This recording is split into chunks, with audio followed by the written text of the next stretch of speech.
The wind moved through the hedgerows like breath through a lung, carrying the smell of damp earth and cordite, the ghosts of battlefields still smoking from dawn. It was June 1944, Normandy, and the world's greatest invasion had torn France open like an old wound. In a small orchard near the village of Mazy, a handful of British gunners crouched beneath camouflage nets that sagged with rain, their faces streaked with mud and exhaustion. The ground shook with the rolling thunder of German armor, a panzer column rumbling down the road less than a mile away. Yet the men said nothing. They listened. Every second stretched thin as wire. Somewhere in that thunder was the rhythm of death, the clatter of treads echoing off the valley walls.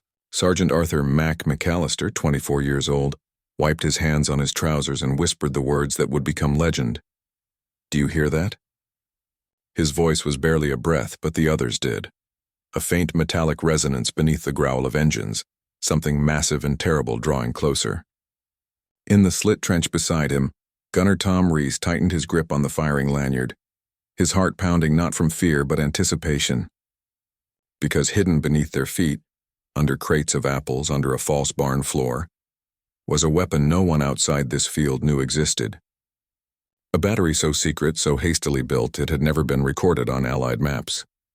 And in the next 60 seconds, it would reveal itself to the German 12th SS Panzer Division, with the fury of a thunderclap that would echo across Normandy for decades. The hedgerows trembled.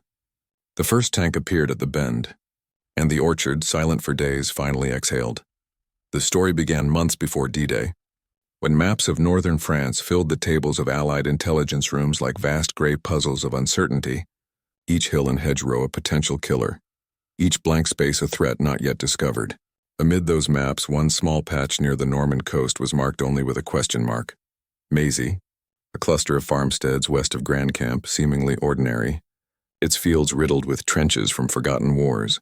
Yet something about its silence unsettled the analysts. Aerial photographs showed little, just barns, orchards, and the thin glint of tin roofs. But radio intercepts whispered of heavy construction and supply trucks arriving at night. Still, headquarters ignored it, focusing instead on the infamous batteries at Pointe-du-Hoc and Longues-sur-Mer. No one believed the Germans would waste concrete on another fortress so close to the sea. So when the invasion came, Mazy lay untouched, hidden beneath camouflage nets and the arrogance of assumption. Under those nets, the men of Heereskusten Artillery Regiment 1261, under Oberleutnant Richard Krause, worked like moles, their guns buried in the earth itself, connected by tunnels and trenches that vanished into the Normandy clay. Krause was 31, a schoolteacher from Dresden turned artillery officer, methodical, devout, and utterly convinced that the Reich would hold France forever. He built his position not for show but for survival. 4 155mm howitzers, scavenged from the French army after 1940, their barrels worn but deadly, each mounted in concrete pits disguised beneath barns and haystacks. Fuel drums were stacked behind false walls, ammunition hidden in pigsties. The command post buried under a farmhouse whose chimney vented the fumes of a diesel generator disguised as a kitchen stove. At night from the sea, the battery looked like any farm, the faint glow of lanterns blending with the stars. By day, cattle grazed above bunkers thick enough to withstand naval shells. Krause's men called it the burrow, and in a sense it was. The earth itself their armor. When the Allies landed on June 6th, the guns of Mazy opened fire before dawn, shells screaming over the beaches of Omaha and Utah, their origins misidentified by every spotter on the fleet. Naval destroyers scoured the coast, pounding Pointe-du-Hoc and Isigny, but the shells kept coming from nowhere, tearing gaps through the American lines, killing men who never knew from where death arrived. It was a phantom battery, invisible to radar, untouchable by airstrikes, and for 3 days it hammered the beaches like a heart, beating out of rhythm with the invasion. By the night of June 9th, its barrels had fired over 2,000 rounds. Supply convoys came under cover of fog, farmers' carts hiding crates of ammunition beneath hay. Krause himself slept no more than an hour at a time, his hands blistered from heat and smoke, his eyes bloodshot behind wire-rimmed glasses. He wrote in his journal, "If they cannot see us, we cannot die." But the Allies could hear him. The roar of his guns echoed across the bocage until sound itself became a kind of map. And somewhere in that chaos, a British forward observer, operating with the 6th Green Howards, began to triangulate the source of the ghost battery.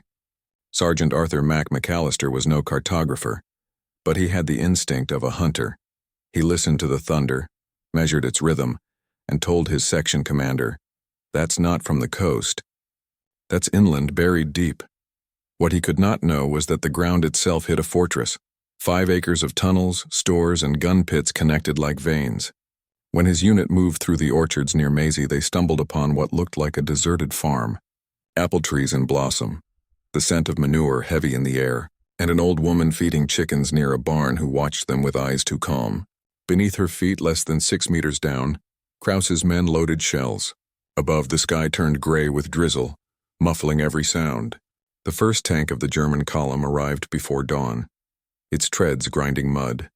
And that was when McAllister heard it. That metallic undertone beneath the engines, the whisper of machinery that did not belong to any farm. He raised his head, his ears straining, and realized the impossible. The sound came from below them, from the very ground. The British section dug frantically at the earth beside the barn and uncovered the steel hatch of a disguised observation post. The hidden battery that shouldn't exist had just been found, but it was already awake. Its guns rotating toward the road, the barrels rising from haystacks like serpents breaking the surface of a swamp. Krause shouted orders into a field telephone, his voice lost in the thunder as the 1st Panzer column, mistaken for Allied armor, rolled straight into the trap. When McAllister's men cut the camouflage netting free, they saw not a farm but a beast of iron and concrete. Alive, breathing fire, its breath tearing the sky apart. At that moment, the British realized they were standing on top of one of the most elaborate hidden fortresses in Western Europe. One that history would nearly forget, because the war moved too quickly to remember it. And as the first shell left its barrel and split the dawn with light, both Krause and McAllister understood that discovery was no victory. It was the beginning of a storm that would bury them all in the same earth that had concealed them. When the first shells roared from beneath the orchard, the ground itself convulsed, leaves falling in torrents, apples shattering on impact like tiny grenades, and for a moment, no one on either side could tell who was firing at whom. The German battery, concealed for years like a secret lung, inhaled and exhaled fire through the soil, its barrels rising on hydraulic mounts disguised as plow machinery, its recoil shaking mud and straw from the rafters above. Sergeant McAllister and his men threw themselves into the trenches as geysers of dirt erupted around them, the air filled with the metallic scream of ricochets and the sour breath of burnt powder. Through the chaos, he saw what no Allied intelligence report had ever imagined: a complete subterranean artillery network, each gun pit connected by a tunnel wide enough for trucks, storage rooms carved from chalk, electric cables running through earthen ducts, field telephones strung along wooden beams. The Germans moved with frightening precision, silhouettes darting through corridors lit by oil lamps, shouting over the thunder in clipped Saxon accents, the rhythm of their labor like the heart of some mechanical beast. Oberleutnant Krause stood in the command post surrounded by maps pinned with colored threads, sweat darkening his collar, his mind split between mathematics and survival. He had no idea that the tanks rumbling above were friendly, elements of the 12th SS Panzer Division retreating to regroup after clashes near Isigny. So when their outlines appeared through the mist, his forward observer mistook them for British Cromwells and gave the order to fire for effect. The first salvo landed squarely on the lid vehicle, flipping it like a toy, flames bursting from the turret. Radio chatter dissolved into panic as German crews screamed for ceasefire. But the range data was already locked, the guns deaf to language, and the hidden battery tore into its own column with the blind fury of a cornered animal. From his trench, McAllister watched the spectacle unfold in disbelief. The orchard transformed into a storm of mud, steel, and smoke, the panzers bursting one by one as black shapes staggered from the wrecks. It was carnage painted in gray and orange, and through the thunder he could hear a strange rhythm, the delayed echo of each shot reverberating through the tunnels below before bursting outward again, as if the earth itself were singing in pain.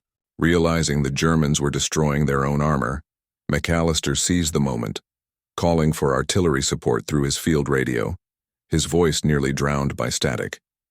Minutes later, the distant rumble of British 25-pounders answered, shells arcing high over the hedgerows and slamming into the orchard. The air turned into a solid thing that crushed lungs and shattered thought. Below, Krause's men stumbled through smoke-filled corridors as dust cascaded from the ceiling, lamps flickering out one by one. The underground fortress that had seemed invincible now became a tomb, ammunition stores igniting, fuel drums bursting, screams echoing down tunnels thick with flame. Krause clawed his way toward the surface, eyes streaming, uniform scorched, his faith unraveling with each blast. Above ground, McAllister's section fought through the orchard, firing into smoke, clearing trenches with grenades, every foot gained costing blood. They found the entrance to the main tunnel beneath the barn, its doors blasted open by pressure, and descended into the heat, flashlights cutting through swirling dust. The walls were slick with condensation and soot, the floor littered with burned maps, shattered shells, and the twisted remains of machine parts that had once been precision instruments of war.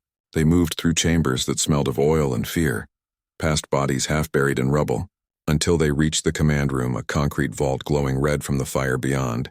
And there they found Krause, coughing, his face streaked with ash, staring at a photograph of his wife pinned above the radio. For a long moment no one spoke. Then he looked up at the British sergeant and said quietly in English, "Too much noise. You will never stop hearing it." Before collapsing amid the smoke, McAllister stared at him, the enemy reduced to something painfully human, and felt the roar of the gun still trembling in his bones.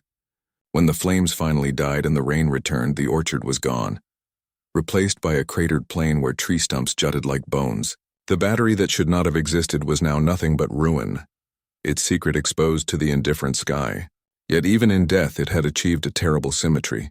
German fire destroying German armor, British shells silencing both, and in that balance lay the strange poetry of war. Men building machines to kill, machines turning back upon their makers, and the survivors left only with the ringing echo of their own heartbeat, wondering if that too was just another sound beneath the fields. When dawn broke over the shattered orchards of Maisie, the battlefield no longer resembled the Normandy that farmers had known, but a scarred moonscape soaked in oil and memory, the air still trembling with heat from fires that refused to die.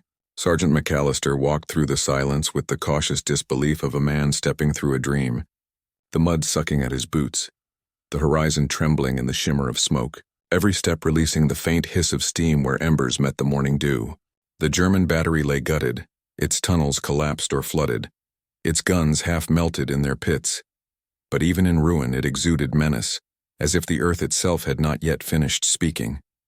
McAllister's section moved methodically, clearing debris, counting the dead, their faces pale and gray, most unrecognizable beneath soot and dust. The air was filled with the buzzing of flies and the smell of burnt cordite and apples, that strange mixture of sweetness and death that clung to everything. Deep inside one of the collapsed galleries they found survivors, 4 men trapped behind a wall of timbers, coughing through rags black with soot, their eyes wide with the shock of having been buried alive. When pulled into the daylight, they blinked like animals seeing sun for the first time, muttering prayers and fragments of songs in German. One of them, a boy no older than 19, stared at McAllister and whispered, "We thought the ground would protect us," as if confessing to the very soil. The British treated their wounds in silence. No cheers, no celebration. Only the heavy quiet of men who had seen too much symmetry and death. Above them, engineers began mapping the underground complex, tracing its tunnels with string and chalk like archaeologists uncovering a civilization built by madness. It stretched farther than anyone expected. Armories, barracks, a field hospital, even a small chapel carved into the chalk with a crude wooden cross still standing amid dust. On one wall someone had written in charcoal, "Hier bleibt der Krieg," "Here remains the war." McAllister read it aloud, and for reasons he could not explain, it chilled him more than the bodies. Later that afternoon, orders came to secure the site for study, but before the demolition teams could arrive, the sky darkened with the approach of a summer storm. Thunder rolled over the hills like the memory of artillery, and lightning flickered along the horizon, illuminating the ruins with ghostly light. McAllister stood on the ridge above the orchard and watched rain fall through columns of smoke, each drop hissing on molten steel, turning the battlefield into a landscape of ghosts. Somewhere in the downpour, a single gun, dislodged by the shifting earth, rotated slightly on its base, creaking as if alive. And for a brief moment the men froze, hearts hammering, listening to that metallic whisper, the echo of the dead guns speaking one last time. By nightfall, the storm had become a deluge, washing away blood and ash, flooding the tunnels until only ripples remained where the fortress had once breathed. The British moved on, advancing deeper into France, but McAllister could not shake the sound from his mind. In letters home, he never mentioned the battery by name, only the noise, the way it seemed to follow him, appearing in the rattle of trains, the hum of engines, even in his dreams where the orchard still burned under eternal rain. Months later, after the war ended, he would return to Normandy on leave, drawn by something he could not name, and find the site fenced off, the grass growing over the craters, cows grazing above the buried labyrinth. A French farmer told him the army had sealed the tunnels, poured concrete over the entrances, and left it to rot. Too much death underground, the man said, crossing himself. The earth remembers. McAllister stood by the fence for a long time, the wind moving through the reeds with that same hollow rhythm, and realized that Krauss had been right. The noise never truly stopped. It had simply gone deeper, into the bones of the land itself, into the quiet spaces between memory and myth. As he walked away, thunder rolled once more over the hills of Normandy, and though it was only weather, every man who had survived that place would swear until his dying day that the guns of Maisie had fired again.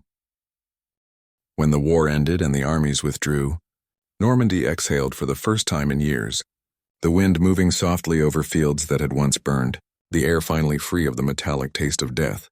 Yet beneath that fragile peace something still stirred, buried but breathing, and the villagers who returned to rebuild their homes near Maisie found themselves living upon a landscape that refused to forget. They dug wells and found shell casings instead, unearthed helmets where roots should have been, plowed their fields and struck concrete with their blades, the remnants of the hidden battery sleeping beneath them like the bones of a myth too dangerous to disturb.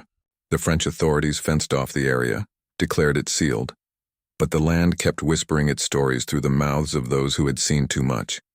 Sergeant Arthur McAllister, now a civilian struggling to adjust to the quiet of peacetime, felt that whisper even across the channel. London was alive again.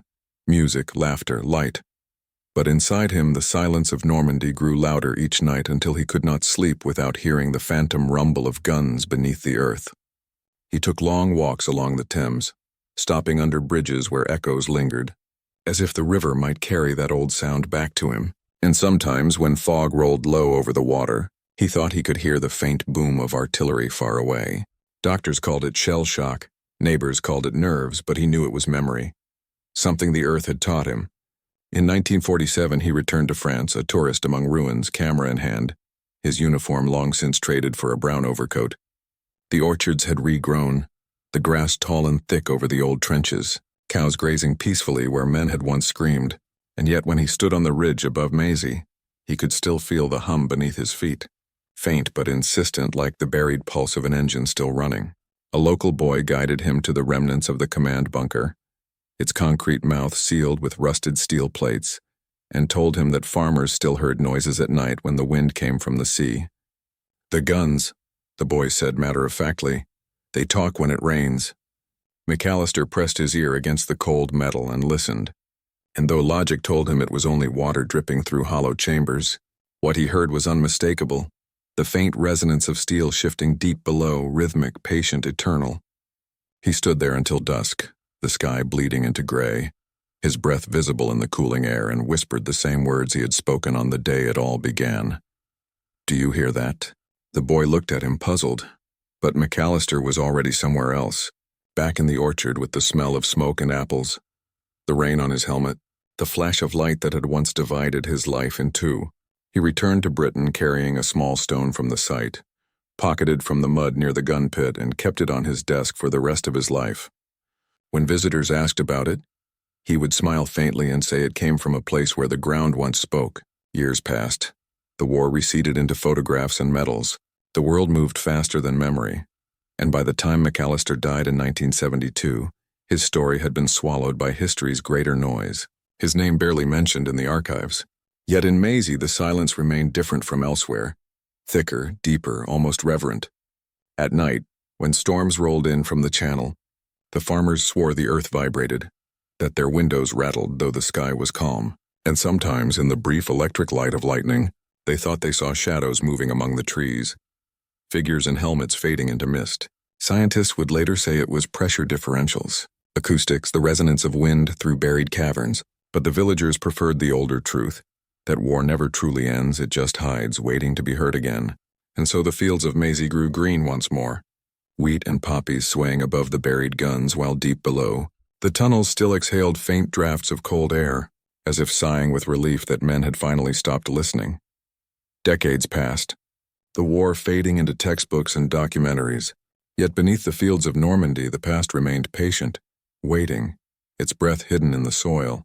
Farmers plowed the same orchards their grandfathers had fled through, children played atop the mounds that once marked gun emplacements, and each spring the rain coaxed up wildflowers from ground fertilized by ash and blood.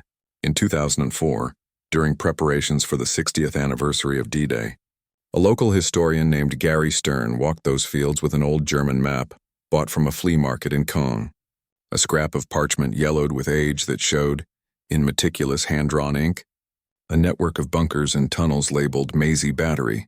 He followed the coordinates through the hedgerows until his boots struck concrete, and when he scraped the moss away, he uncovered the edge of a steel hatch half buried under decades of mud, forgotten, sealed, but intact. With the help of villagers, Stern began to excavate, and as shovels bit into the earth, the past began to surface. Rusted helmets, ration tins, the remains of shell crates, and finally, the yawning mouth of the tunnel itself, air rushing out with the stale breath of another century. Inside lay corridors still lined with wooden supports, the walls streaked with soot, spent shell casings glinting in flashlight beams, graffiti scrawled in German script, names, prayers, jokes, all frozen in chalk. Deeper still, they found the gun pits, the command post, even the diesel engine room, perfectly preserved beneath the clay. It was as if the war had simply stepped out for a moment and left its tools behind. Word spread fast. Historians and veterans arriving to see the secret fortress that official records had missed. The battery that should never have existed yet had shaped the bloodiest days of the invasion. Among the visitors was an elderly woman named Margaret Ellis, who carried a photograph of her uncle, Sergeant Arthur McAllister. And when she stood at the tunnel entrance, she said she could almost hear the hum he'd described in his letters, that low vibration of something alive beneath the ground. Tears traced the lines of her weathered face as she whispered, "He wasn't mad." Then, and for a moment everyone present felt it too, the subtle pressure in the air, the way sound seemed to bend in the narrow halls, as if the earth itself were whispering its story through them. When the site was finally opened as the Maisie Battery Museum, it became more than a relic. It was an echo chamber for memory, the walls still carrying the rhythm of the guns, the tunnels breathing softly with the footsteps of the curious. School children walked where soldiers had once crawled, their laughter bouncing off the same walls that had heard screams, and in that collision of innocence and history lay something sacred, a reminder that time does not erase, it only buries. At dusk, when the last visitors left and the curator locked the gates, the fields returned to quiet, the wind bending the grass, the same grass that had once hidden artillery barrels and bodies. Somewhere far below, condensation dripped from the ceiling into puddles, each drop a heartbeat in the darkness, steady, eternal. And if you stood there long enough, listening past the rustle of leaves and the distant murmur of the sea, you might hear it too. The deep, slow thrum that never stopped, the pulse of the guns beneath the fields, the sound that haunted men and machines alike, the voice of the earth remembering. Because war does not die when the soldiers do. It settles into the ground, seeps into the roots, and waits to be heard again. And on nights when thunder rolls over Normandy, shaking the windows of sleeping villages, some say the wind carries a familiar whisper through the orchards. Do you hear that? Followed by the faintest echo of artillery, distant yet alive, proof that the land itself has a memory, and that no matter how deep men bury their wars, the earth never forgets.